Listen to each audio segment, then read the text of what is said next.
एक बार नारद जी और गरुड़ जी दोनों को अपने ऊपर अभिमान हो गया कि हमसे बड़ा कोई भक्त नहीं है।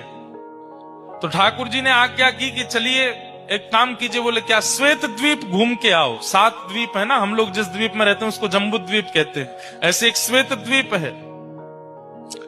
श्वेत द्वीप जाओ और वहां के भक्तों का दर्शन करके आओ।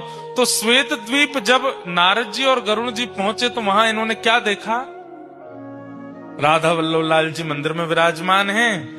देवादिदेव महादेव सुंदर आरती उतार रहे हैं, घंटे घड़ियाल बजा रहे हैं। कार्तिकेय जी और श्री गणपति जी सुंदर भोग सामग्री उठा उठा करके ला रहे हैं, राधा वल्लभ जी के सन्मुख पधरा रहे हैं। पार्वती जी सुंदर सामग्री सिद्ध कर रही हैं और लाखों की तादाद में वैष्णव खड़े होकर के राधा वल्लभ जी का दर्शन कर रहे हैं। महादेव मुख्य पुजारी बन करके राधा वल्लभ जी की सेवा कर रहे हैं श्वेत द्वीप में।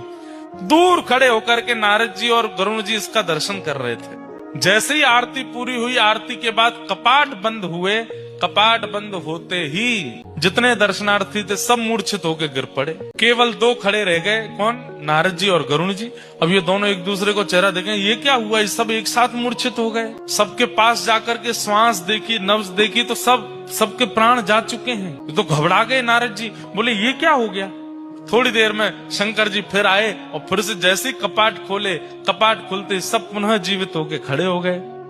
नारद जी ने जाके शंकर जी को प्रणाम करके कहा, भगवान ये कैसी लीला? बोले भैया श्वेत द्वीप के दर्शनार्थियों के प्राण राधा वल्लभ जी में बसते हैं। जब राधा वल्लभ जी सामने होते हैं तो ये जीवित रहते हैं, और जैसे ही राधा वल्लभ जी के दर्शन अनवसर होते हैं इनके प्राण निकल जाते हैं।